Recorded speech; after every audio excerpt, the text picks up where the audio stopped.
In a silent early morning, a pregnant woman walks through the hospital doors carrying a painful intuition.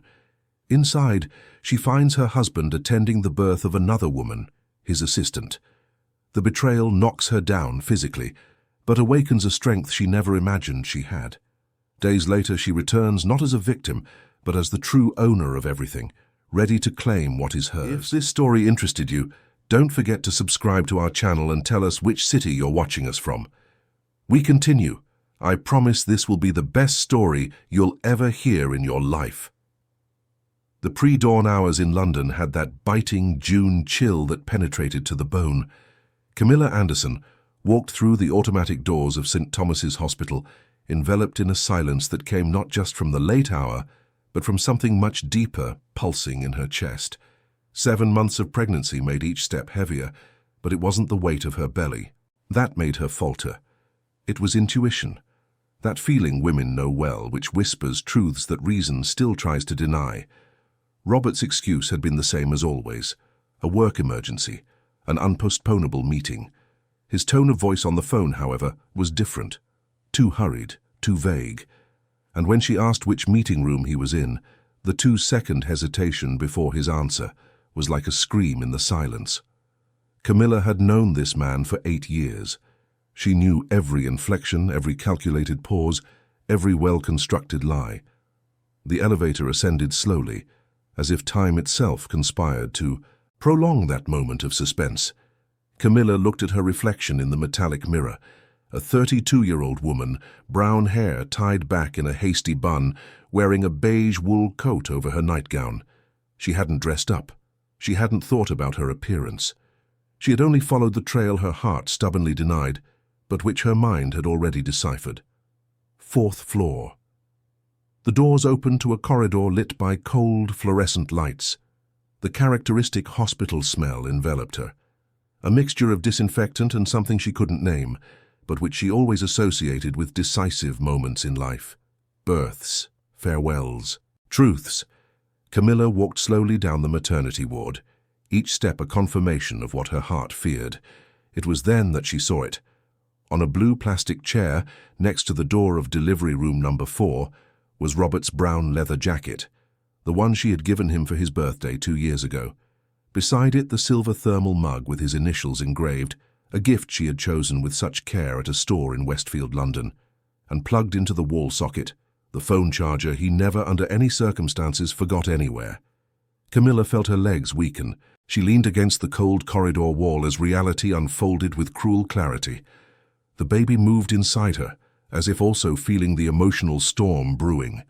She instinctively placed her hand on her belly in that universal gesture of maternal protection, but she knew nothing could protect that child from what she was about to discover about its father. A nurse's voice echoed down the corridor, breaking the heavy silence. "Baby's father, you can come in now. The mother is asking for you." Camilla froze. Her feet refused to move. Her heart pounded so hard she could hear it in her own ears, a frantic drum of pain and disbelief. She approached the small glass window in the door, that discreet opening through which family members and medical staff could observe what was happening inside the room. What her eyes saw destroyed in seconds what had taken years to build. Robert was there, her husband, the father of the child she carried. But he wasn't alone on the journey of fatherhood. He was holding another woman's hand, a young woman with blonde hair disheveled by the pain of labor, who screamed and clung to him as if he were her only anchor in a stormy sea.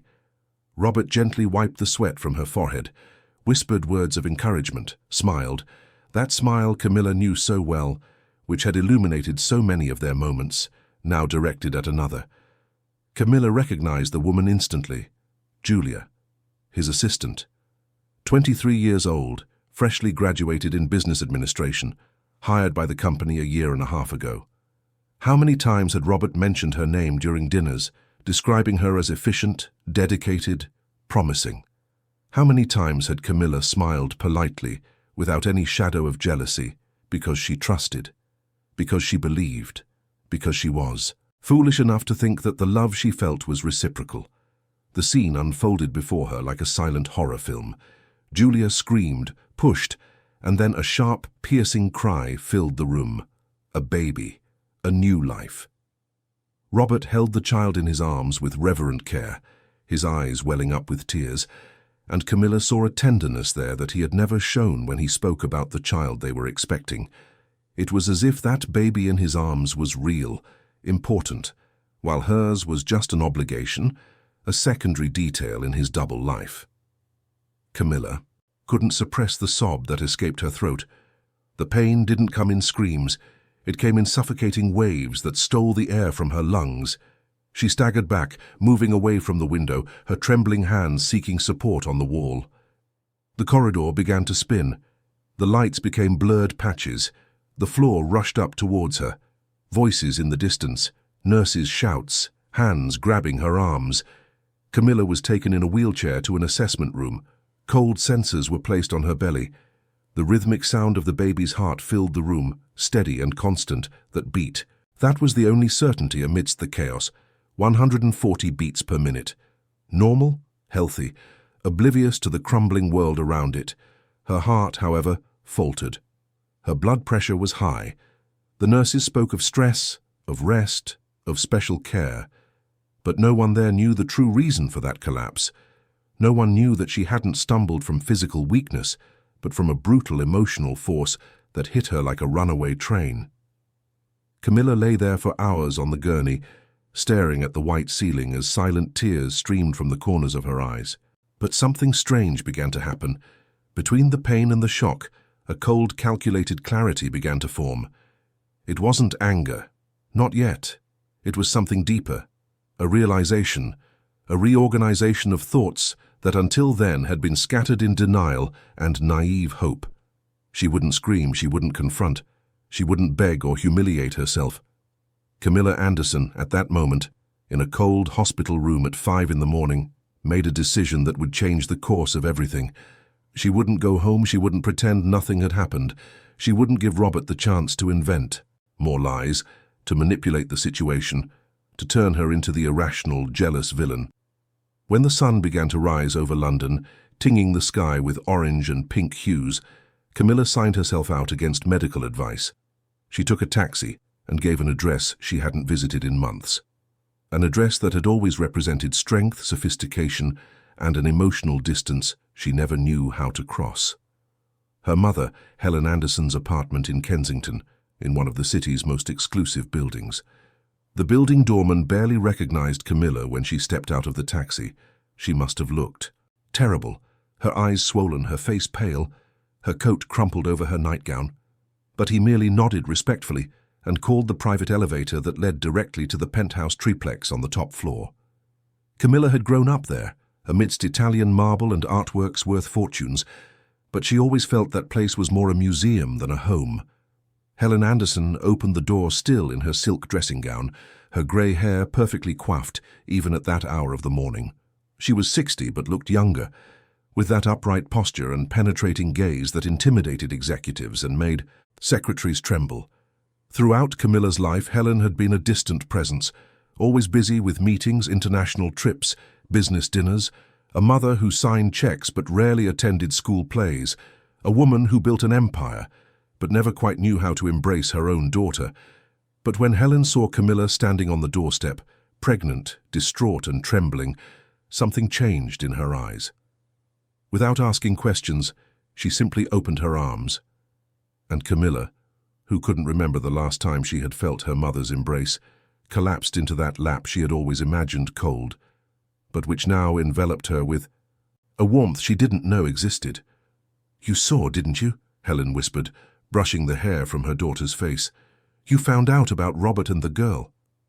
Camilla looked up, her eyes wide. "How do you know?" Helen sighed deeply and led her daughter inside, closing the door behind them. "Camilla, my dear, there are many things I know that you never wanted to see, many truths I kept because you seemed happy, and I didn't want to be the meddling mother who destroys her child's illusion. But now that you've seen with your own eyes, now that the illusion has shattered, we need to talk."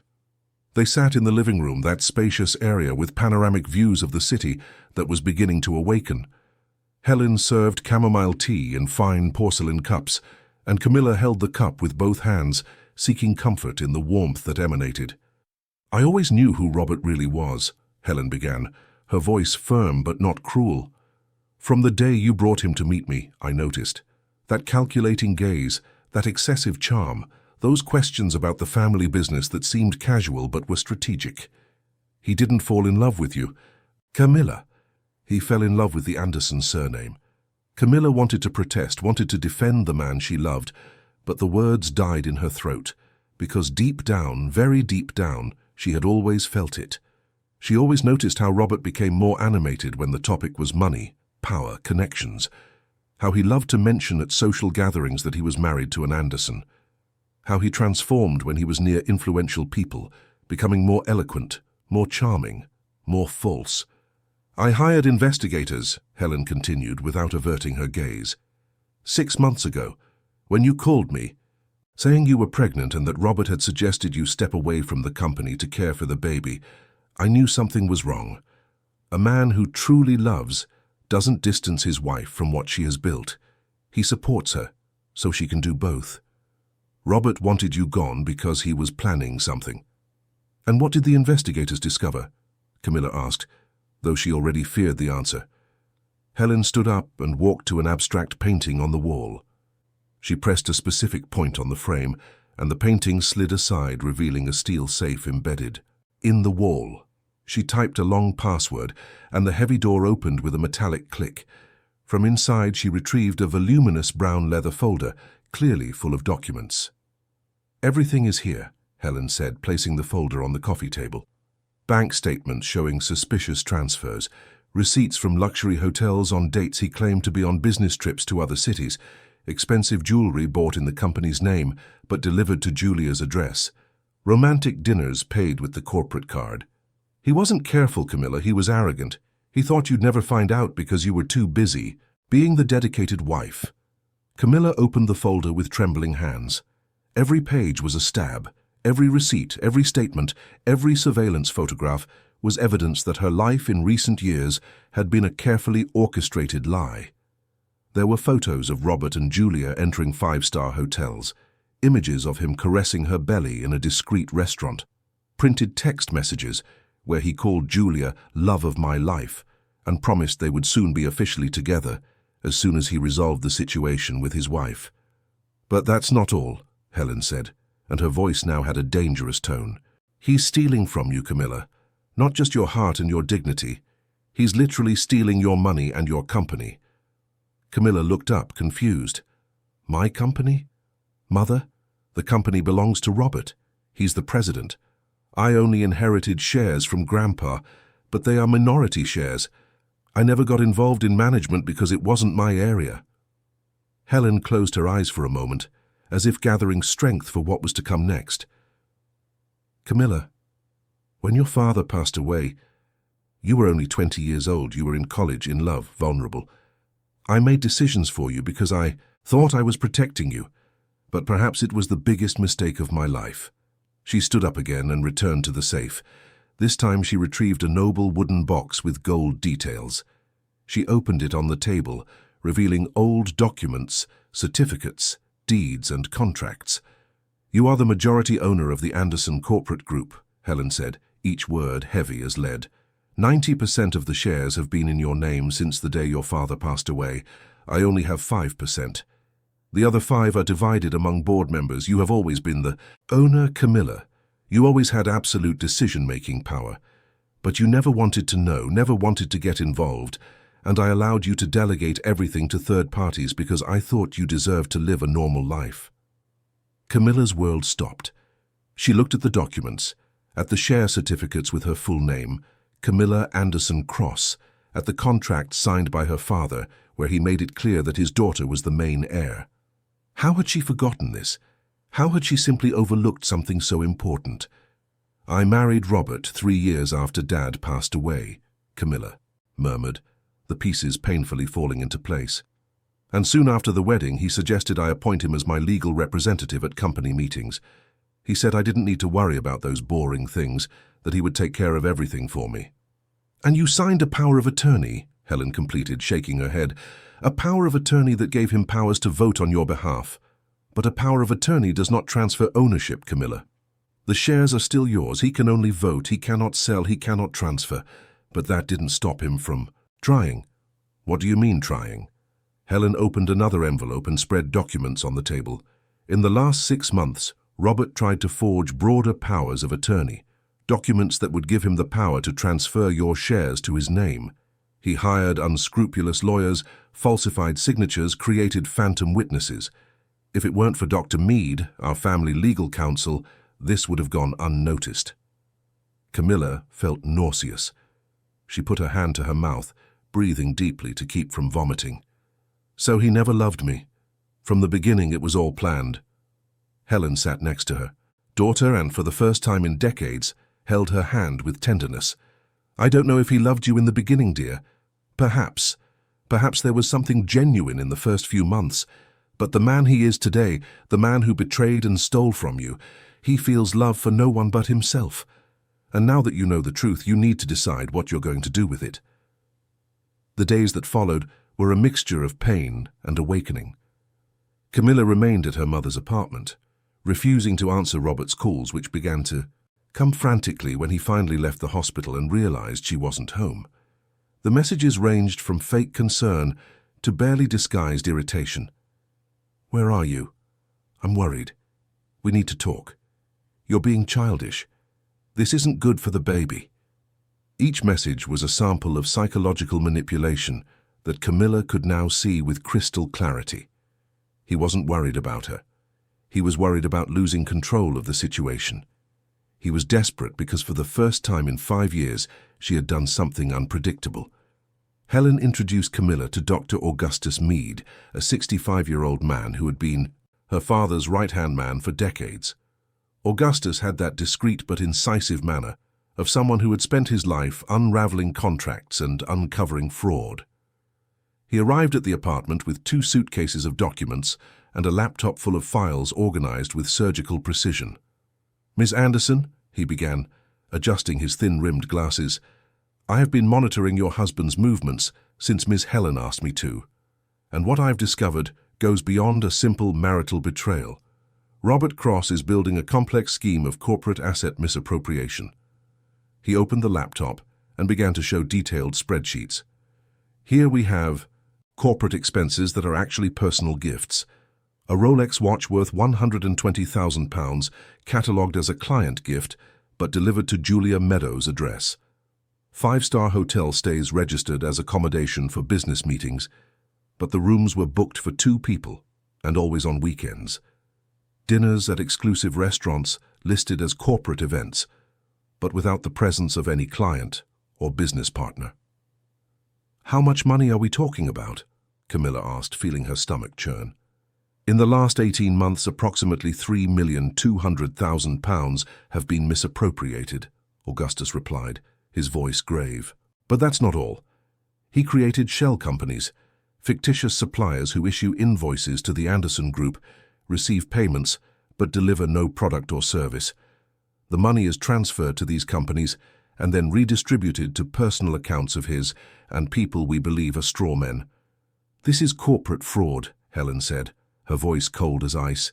This leads to jail time, Camilla. Your husband is not just a traitor. He's a criminal. Camilla felt something break inside her.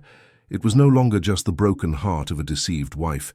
It was the contained fury of someone who had been treated as a fool, as a disposable piece in a game she didn't even know she was playing. I want justice, she said, and her voice came out firmer than she thought capable.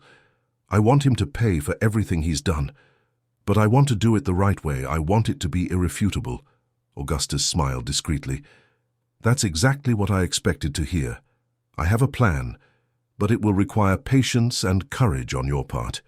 The annual shareholders' meeting of the Anderson Corporate Group takes place in 3 weeks. It's the perfect moment. Robert will certainly position himself as the company's visionary leader, will present cooked books, and will try to further consolidate his power before the board. But if you appear, reclaim your place as majority shareholder, and present the evidence, there will be no escaping him. 3 weeks, Camilla repeated. She placed her hand on her belly, feeling the baby's movements. In 3 weeks, I'll be almost 8 months pregnant. Precisely, Helen interjected. No one will expect you to show up. Robert will probably spread rumors that you're on medical leave, that you're fragile, that you can't be stressed. He will use your pregnancy as a shield. And when you walk into that room strong and prepared, the shock will be devastating. Meanwhile, Robert and Julia no longer hid. With Camilla out of the way, or so they believed, the couple began to circulate through the city as if they were London's new corporate royalty. They dined at high-end restaurants in Mayfair, attended art gallery openings in Mayfair, were photographed at high society events. Julia, who had given birth only days before, already paraded in tight dresses and ostentatious jewelry, holding Robert's arm with an air of ownership. Gossip spread quickly through social circles. Did you hear that Robert Cross traded his wife for his assistant? Poor Camilla, pregnant and abandoned, but they say she was always a bit fragile, you know? Never really had the profile for the corporate world. Better that she steps aside and lets someone who truly understands run the business. Every comment reached Helen's ears through her high society friends, and each one was carefully stored, not as a source of shame, but as fuel for what was to come.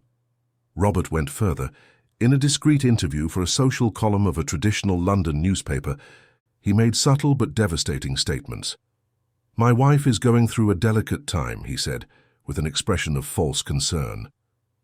"The pregnancy has been difficult for her, both physically and emotionally. We are seeking the best treatment, but she needs rest and tranquility.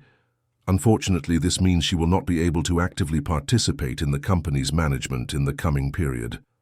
It was a calculated narrative. He was planting the seed of the idea that Camilla was unstable, fragile, incapable.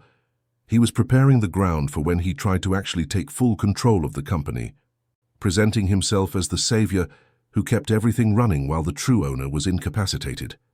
But Robert made a mistake that would be fatal to his plans. A journalist named Renee Fisher read that interview with special interest. Renee was 42. Her brilliant career in investigative journalism brutally interrupted 7 years ago when she published a series of reports exposing corruption within the Anderson corporate group. At the time, the administrative board, influenced by political and economic pressures, managed to discredit her sources and force the newspaper where she worked to fire her. Her career never fully recovered. She had migrated to a smaller independent news portal, but one that gave her editorial freedom. When Renee saw Robert Cross's name associated with the Anderson Group and read between the lines the attempt to discredit Camilla Anderson, her experienced reporter's intuition flared. Something was wrong there. She began to investigate on her own, digging through old files, talking to sources who still trusted her, following the money trail that could never be completely hidden. It was then that Renee decided to take a risk. She obtained Helen's apartment contact through a source in the social circle and called. Helen herself answered. And when Renee identified herself and explained her story and her suspicions, Helen didn't hang up. Instead, she invited the journalist for a personal conversation. Renee arrived at the Kensington apartment on a rainy afternoon. She was a short-haired, grey-haired woman, thick-rimmed glasses, with that penetrating gaze of someone who had spent her life unraveling lies. She sat in the living room, accepted the coffee offered to her, and went straight to the point. "I know there's something very wrong happening at the Anderson Group," she said, "and I know that Robert Cross is not who he pretends to be. But I need proof, I need reliable sources, and I need to know if you are willing to make this public."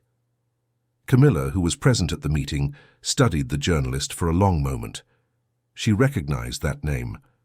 Renee Fisher, the reporter who had been destroyed for trying to expose the truth, a woman who lost almost everything because of her integrity. "I will give you the proof," Camilla said, her voice firm. "I will give you access to everything. Bank statements, emails, forged documents, everything. But I have one condition." Renee leaned forward, her eyes fixed on Camilla. "What condition?" "The article can only be published on the day of the meeting," Camilla said. "I want Robert to feel safe until the last moment. I want him to get on that stage believing he has won. And only then, when there is no escape, do I want the whole world to know who he really is." Renee smiled. It was the smile of someone who recognizes an unlikely ally. "You have my commitment. 3 weeks. I will use this time to build an irrefutable report. When it goes live, nothing will be left of his empire of lies. In the weeks that followed, Helen's apartment became a headquarters. Augustus arrived every morning with new documents. Renee spent the afternoons interviewing employees of the Anderson corporate group who, under condition of anonymity, revealed disturbing stories about Robert's behavior. There were reports of moral harassment, veiled threats to anyone who questioned his decisions, dubious contracts approved without proper analysis. One of the most revealing interviews came from Patricia, a financial manager, who had worked at the company for 12 years. She arrived nervously, her hands trembling as she held a cup of coffee, but as she began to speak, her voice gained strength. "I always knew something was wrong," Patricia said. "Robert pressured me to approve expenses that didn't make sense. When I questioned him, he said they were orders from Ms. Anderson, that she had personally authorized them. I never confirmed because he told me she didn't want to be bothered with operational details. Now I understand it was all a lie." "Do you have documents that prove this?" Renee asked, her pen quickly scribbling on her notepad. Patricia opened her bag and pulled out a USB drive. "Here are all the emails, all the requests, all the forced approvals. I kept everything because I was afraid of being held responsible when the audit discovered it, and I was right to be afraid." Another revelation came from Mark, a driver who worked for the company and was frequently assigned to take Robert to appointments. In a recorded testimony, Mark reported dozens of trips to hotels, restaurants, and even a luxury penthouse in Notting Hill, which, it was later discovered, had been rented in the name of one of Robert's shell companies. "He asked me to wait hours outside," Mark recounted, his discomfort evident in his voice. "Once, I saw Julia entering the building. Another time he came out with boxes of expensive jewelry and perfumes. I knew he was married to Ms. Anderson, but it wasn't my place to question. Now, I regret not having said anything." As the evidence accumulated, Camilla dedicated herself to something equally important. She began to study. For years, she had stayed away from the family business out of disinterest and because she believed it wasn't for her. But now, poring over financial reports, understanding balance sheets, analyzing contracts, she discovered something surprising. She was good at it. She had her father's gift for seeing patterns, identifying opportunities, and most importantly, detecting fraud.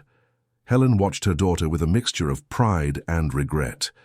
"I should have forced you to get involved from the beginning," she admitted one night, as they dined on the balcony overlooking the illuminated city. "I thought I was protecting you, but in reality, I was depriving you of knowing your own strength." Camilla smiled, touching her prominent belly. "Perhaps I wasn't ready before. Perhaps I needed to go through this to awaken." Meanwhile, Robert continued his public performance.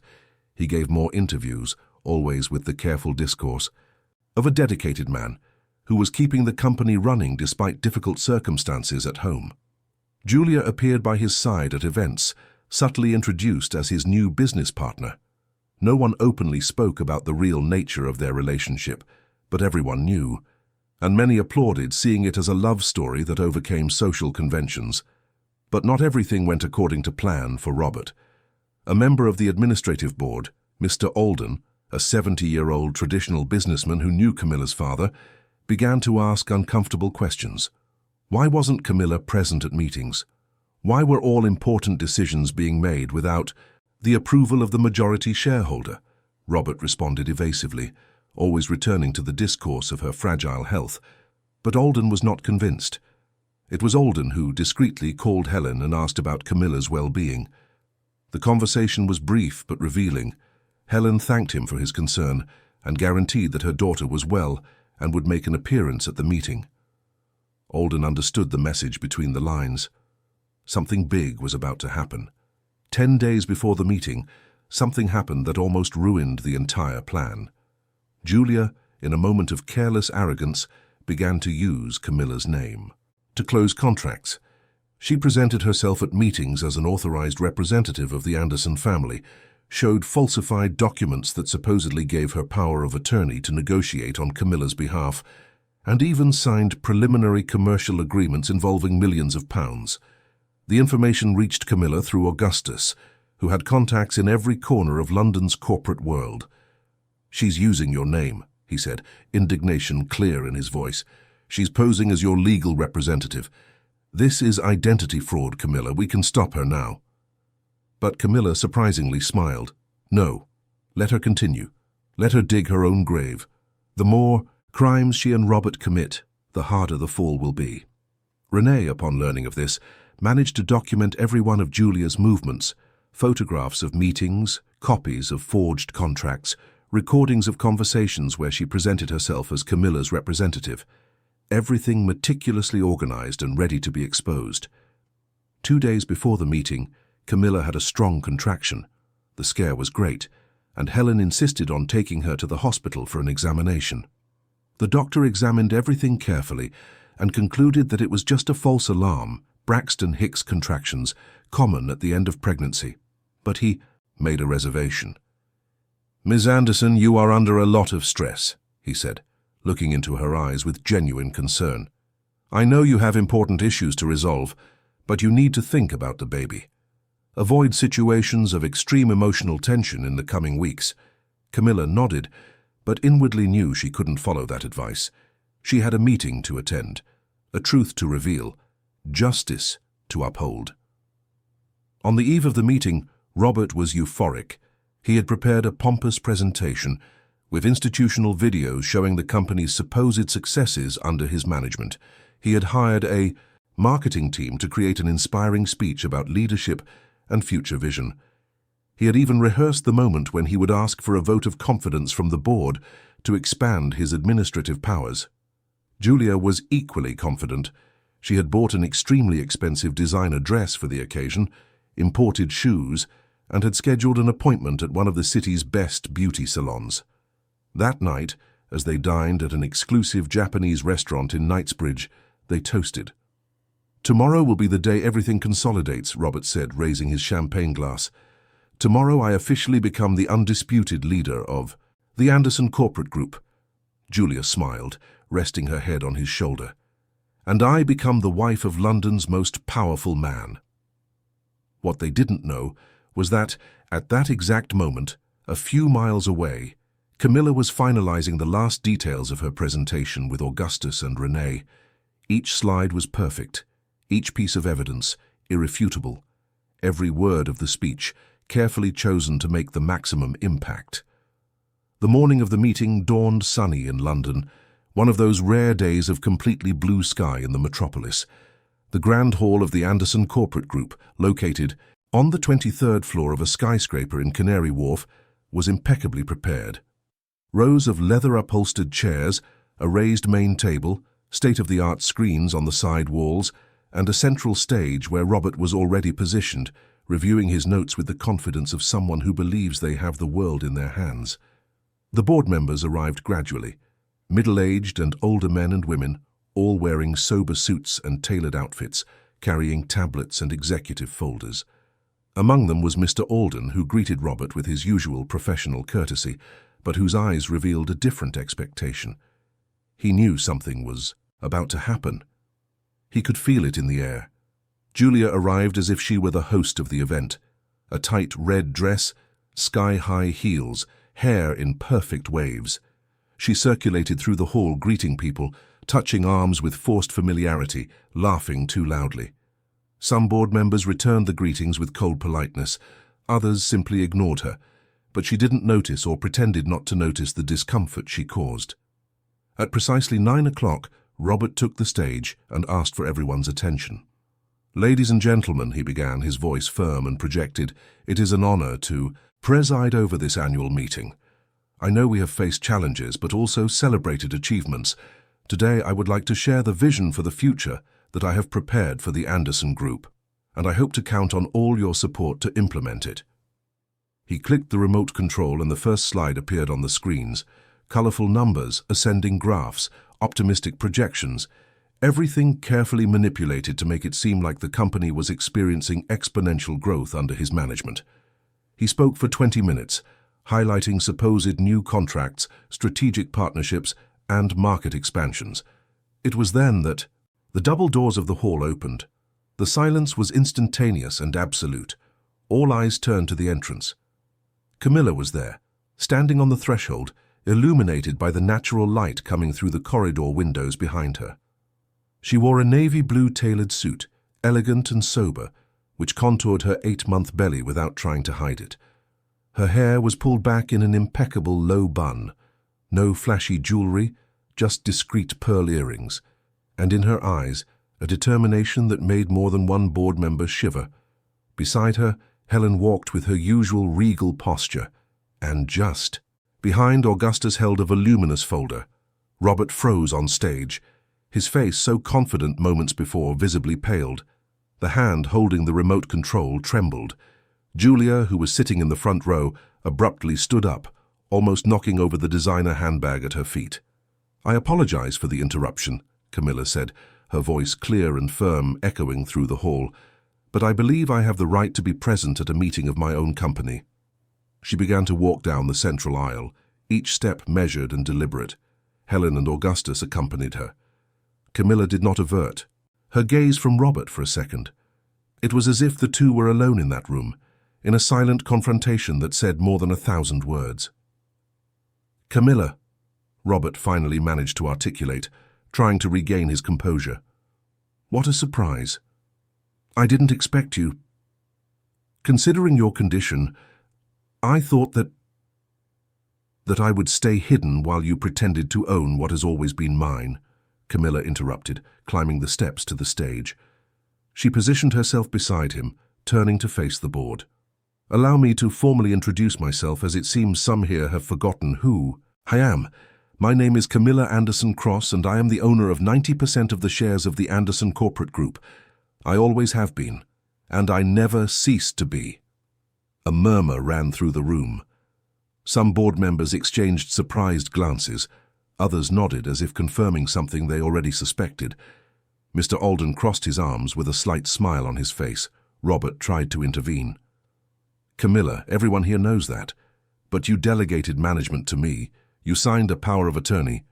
A power of attorney to vote on my behalf, not to commit fraud in my name," Camilla cut in, her voice rising in intensity. "Not to embezzle millions of pounds from the company, not to create shell companies, not to forge documents, not to use corporate resources to finance your double life." Julia stood up again, her face flushed. "This is absurd.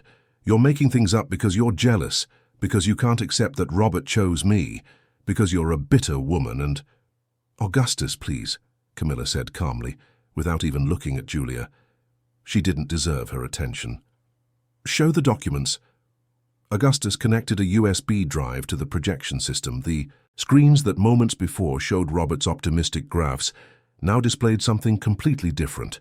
Bank statements with values circled in red, suspicious transfers, invoices from companies that didn't exist, compromising emails, security camera photos showing Robert and Julia entering hotels, receipts for jewelry, clothes, trips, all paid with company funds.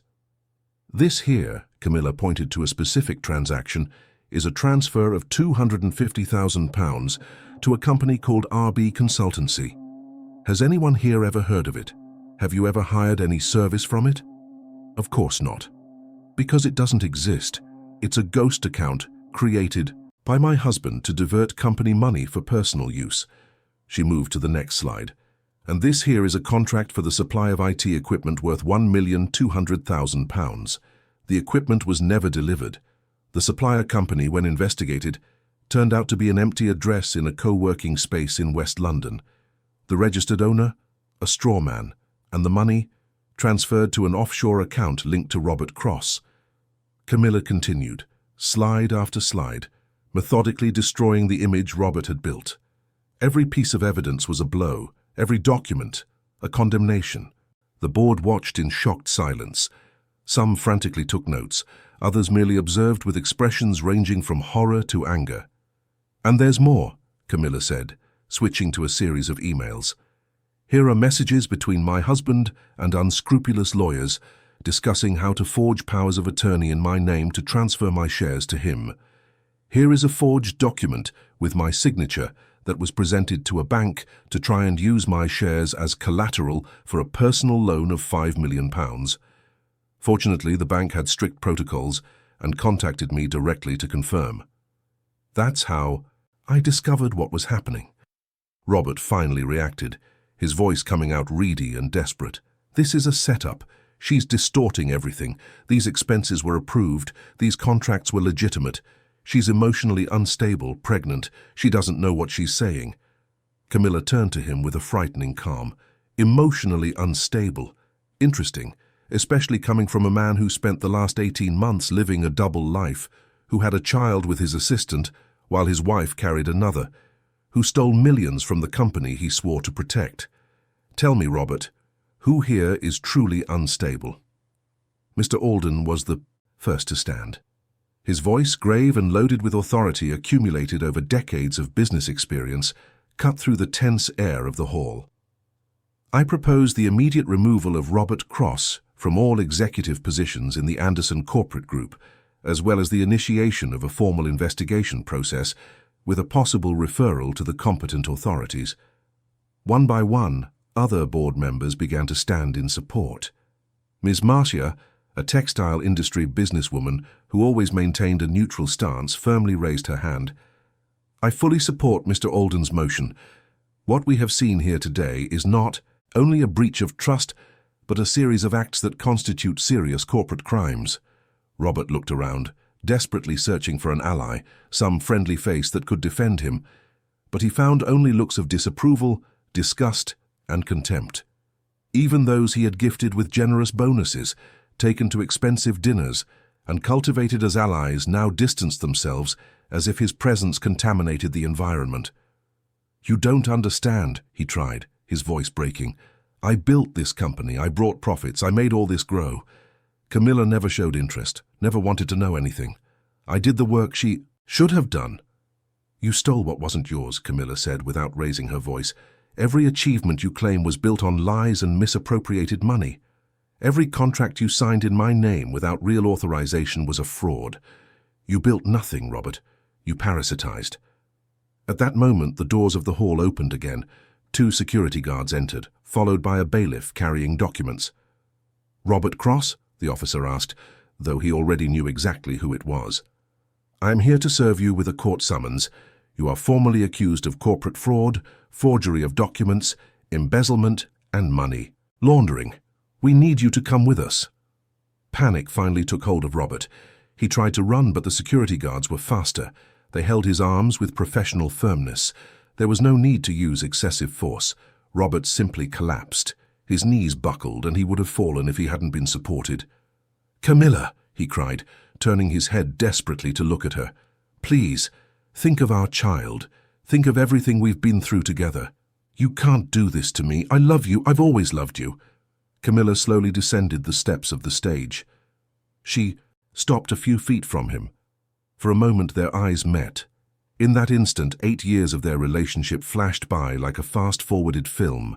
Their first meeting at a corporate party, the romantic marriage proposal on the beach, the wedding in an intimate ceremony, the promises of eternal love, and then the slow and silent corrosion of all that under the weight of lies. "If you truly loved me," she said, her voice soft, but each word weighing like lead, "you would never have betrayed me. You would never have stolen from me. You would never have made a fool of me. Love doesn't destroy, Robert. Love builds. And you spent years destroying everything that could have been good between us." She gestured to the security guards. They led Robert out of the hall. He still shouted, alternating between pleas and empty threats. "You'll regret this. I'll prove I'm innocent. Camilla, you'll pay for this." When the doors closed behind him, silence once again dominated the room. Everyone looked at Julia, who had witnessed everything, in shock. Her carefully made-up face was streaked with mascara running with tears. She stood up, swaying slightly on her high heels, and tried to leave with dignity, but not before Camilla spoke. "Ms. Meadows, please wait." Julia stopped but didn't turn around. Camilla walked until she was beside her. "I understand that you were also his victim. In a way, we both were. He promised you the world, made you believe you were special, that you would build something together. But he used you just as much as he used me. The difference is that you still have a chance to get out of this without being dragged down to the bottom." Julia finally looked at her, her eyes red and swollen. "Why are you telling me this?" Because I'm not like him, Camilla replied simply. I don't find pleasure in the destruction of others. If you want to start over, seek proper legal assistance. Separate your case from his. Cooperate with the investigations. But understand one thing. If you try to protect him or cover up any crime you committed in my name, I will ensure that you face the appropriate legal consequences. Julia merely nodded, speechless, and quickly left. There was something pathetic about the scene. A young woman who believed the promises of a married man who thought she was gaining a place in the sun, only to discover she was another piece in a much larger and dirtier game than she imagined. Camilla returned to the stage. She looked at the board members, all still processing what they had witnessed. Ladies and gentlemen, she said, allow me to be clear about my plans. I will assume the executive presidency of the Anderson Corporate Group, not because I want to prove something to anyone, but because this company is my father's legacy, and I will not allow it to be destroyed by unscrupulous individuals. I will need help, guidance, and patience as I learn what I didn't learn before. But you can be sure of one thing. Under my leadership, this company will be run with transparency, ethics, and responsibility. Mr. Alden was the first to applaud. Slowly, others joined until the entire room was on its feet in a standing ovation. It wasn't just professional support. It was respect. It was recognition of courage. It was the celebration of seeing someone rise from the ashes stronger than ever. When the meeting finally ended, it was past noon. Camilla, Helen, and Augustus left the building together. Outside, television cameras and reporters crowded. The news had leaked quickly. Renee Fisher was there, not as part of the crowd of journalists, but waiting discreetly to the side. She nodded to Camilla, and the two exchanged a look of understanding. The article would be published that afternoon in minute detail to ensure the public had access to the complete truth. Reporters shouted questions all at once. Ms. Anderson, is it true that your husband embezzled millions from the company? How do you feel about the betrayal? Will you sue Julia Meadows too? Camilla raised her hand, asking for silence, and surprisingly, the hubbub subsided. I will not make extensive statements now, she said, her voice firm. Everything you need to know is documented and will be made available through the appropriate channels. But let me say this. Corporate fraud is not a victimless crime. It affects employees, minority shareholders, families. What happened here was serious, and it will be treated with the seriousness it deserves. As for my personal life, it is exactly that, personal.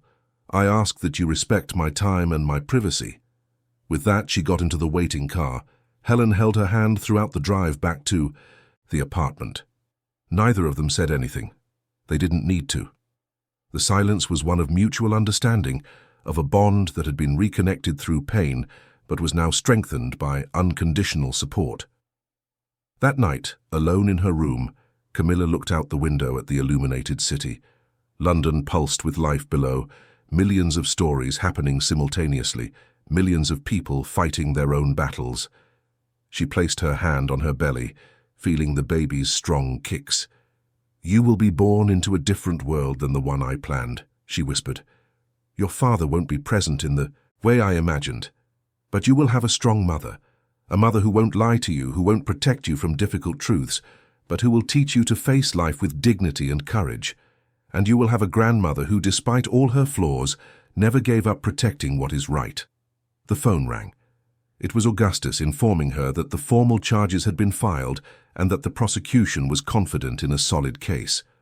Robert had tried to negotiate a plea bargain, but the evidence was so overwhelming that there was no room for negotiation. The trial would be swift. 3 months later, the Old Bailey was packed. Robert Cross's trial had attracted national attention, not only for the gravity of the crimes, but for the symbolism the story carried. A woman betrayed and stolen from who, instead of surrendering to victimhood, had risen and fought for justice. Camilla had become, unintentionally, an icon. Women from all over the country sent messages of support, shared their own stories of betrayal and manipulation, and found in her journey the courage to face their own battles. Camilla entered the courtroom with the same serene posture she had shown at the meeting. She now carried in her arms a 1-month-old baby, a dark-eyed, fine-haired girl she had named Sophia in honor of her paternal grandmother, whom she never knew but whose stories of strength and resilience always inspired her. Helen walked beside her, and between the two there was a connection that had never existed before. Motherhood had transformed Camilla in ways she didn't expect, and witnessing her daughter as a mother had softened something in Helen that she had kept rigid for decades. The court was divided. On one side, Robert's defense, led by a famous criminal defense lawyer, who tried to construct a narrative of misunderstandings and misinterpretations of legitimate transactions. On the other, the prosecution, represented by Dr. Beatrice Campbell, a 40-year-old woman with an impeccable reputation, known for her meticulous and relentless approach in white-collar crime cases. Robert was visibly different. The confident and charming man had disappeared. In his place sat someone with deep, dark circles under his eyes, disheveled hair, a crumpled suit. He stared fixedly at the table in front of him, avoiding eye contact with anyone in the room, especially Camilla. The trial lasted 3 weeks. Witness after witness was called. Patricia, the financial manager, detailed how she was pressured to approve irregular expenses. Mark, the driver, described the numerous trips to hotels and clandestine meetings. Forensic accountants presented analyses of the misappropriated funds, tracing every penny from its legitimate origin to its fraudulent destination. Document examination experts confirmed that signatures on powers of attorney had been forged. The defense tried to argue that Robert had acted under the guidance of financial consultants who had advised him poorly. It tried to suggest that Camilla, in fact, knew everything and had tacitly approved. It even tried to insinuate that Helen herself had manipulated her daughter against her son-in-law for personal reasons. But every argument crumbled before the overwhelming weight of the evidence. The most tense moment of the trial was when Julia Meadows was called to testify. She entered the courtroom visibly nervous, wearing simple, discreet clothes, very different from the ostentation she displayed months earlier. Following her own lawyer's advice, she had decided to cooperate with the prosecution in exchange for partial immunity. Under oath, Julia admitted that Robert had meticulously planned everything. She recounted how he had approached her shortly after her hiring, how he had seduced her with promises of a future together, how he had used her to sign documents and participate in schemes that she didn't fully understand at the time. She admitted to using Camilla's name in negotiations, but claimed that Robert had assured her he had authorization to do so. She admitted to receiving expensive gifts and traveling to luxury hotels, all paid with company money. When Dr. Campbell asked why she hadn't questioned the ethics of getting involved with a married man and participating in dubious schemes, Julia lowered her head. "I was in love," she whispered. "I believed him when he said the marriage was just on paper, that he no longer loved his wife, that they lived separate lives. I was foolish and selfish. It doesn't justify what I did, but it's the truth." When it was Robert's turn to testify in his own defense, he took the stand with a pathetic attempt to regain his lost charm. He spoke at length about his professional achievements, about how he had dedicated years to the company's growth, about how he loved Camilla and never wanted to hurt her. But when Dr. Campbell began the cross-examination, his facade quickly crumbled. "Mr. Cross, if you loved your wife so much, why did you maintain a parallel relationship for 18 months? It was a mistake, a moment of weakness. A moment of weakness that lasted 18 months, resulted in a child, and involved dozens of trips, gifts, and elaborate lies?" Robert didn't know how to answer. "And what about the financial misappropriations? Do you deny that you created shell companies?" "Those companies were legitimate. I had consultants whose names you cannot provide, whose offices do not exist, whose bank accounts are directly linked to you." Again, silence. "And the forged powers of attorney. Do you deny that you tried to transfer your wife's shares to your name without her consent? I thought she would agree. We were married. I was trying to protect our interests." "Protect by forging her signature?" Dr. Campbell raised the documents. "These forensic reports confirm that the signature is not hers. How does that protect anyone's interests?" Robert had no more answers. He merely mumbled empty excuses and weak attempts to justify the unjustifiable. In the closing arguments, Dr. Campbell was surgical. This is not a case of a man who made mistakes out of ignorance or poor guidance. This is a case of premeditated manipulation, of abuse of trust, of crimes meticulously planned and executed over years. The defendant deceived his wife, the woman carrying his child. He stole from her company. He forged documents. He created elaborate money laundering schemes. And when he was discovered, he tried to destroy the victim's credibility, claiming she was unstable and incapable. This is a predator, ladies and gentlemen of the jury, and predators must be held accountable. The defense made a last desperate effort, pleading for leniency, arguing that Robert was a father of two, that he had built a respectable career, that he deserved a second chance. But the damage was done. The evidence was irrefutable. When the jury returned with the verdict, the silence in the courtroom was absolute. The judge read, "The jury unanimously finds the defendant Robert Cross guilty of all charges: corporate fraud, forgery of documents, embezzlement, and money laundering." A collective gasp echoed through the room. Some spectators discreetly applauded before being silenced by the judge. Robert closed his eyes, his entire body trembling. When the sentence was announced, 10 years of imprisonment in a maximum security prison, he collapsed in the chair, openly sobbing. Before being led away, he tried one last time. He turned to where Camilla was sitting in the front row, holding Sophia in her arms. "Camilla, please," he pleaded, his voice broken. "Help me, for our children, for our history. Don't let me rot in prison." Camilla looked at him for a long moment. There was no hatred in her eyes, nor satisfaction at the victory. There was just a deep calm, the peace of someone who had finally closed a painful chapter and was ready to move on. "You made your choices, Robert," she said softly, "and now you have to live with the consequences. I have no power to save you, and even if I did, it wouldn't be my role to do so. You built your own prison, brick by brick, lie by lie. Now you will inhabit it." She stood up and left the courtroom, Helen by her side, without looking back. Outside, the London afternoon was grey and rainy. Reporters crowded around, but this time Camilla didn't flee. She stopped, took a deep breath, and made a brief statement. "Justice was done today, not just for me, but for all women who have been deceived, manipulated, and stolen from by men who abused their trust. I am not here as a heroine. I am here as a survivor who chose to fight. And I want to say to all who are listening, you can too. You have strength you don't even know exists. And when you find that strength, nothing can stop you."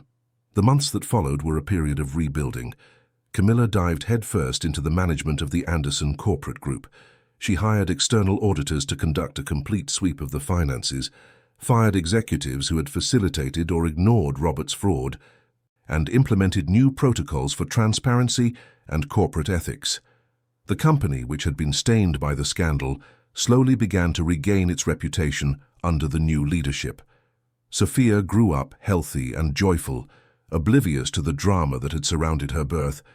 Camilla looked at her daughter and saw not a painful reminder of the father, but a symbol of a new beginning. A reminder that even from the most devastating situations, something beautiful can be born. Helen, surprisingly, proved to be a dedicated grandmother.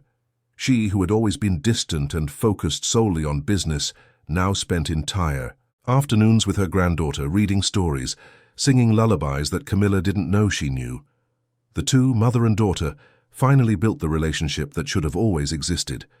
Julia Meadows, true to the agreement she made, moved to another city and started life anew away from the spotlight. Months later, she sent a letter to Camilla.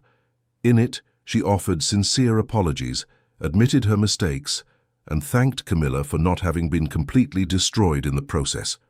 Camilla read the letter once and put it in a drawer. There was no need to respond. Forgiveness, when it came, would be more for herself than for Julia.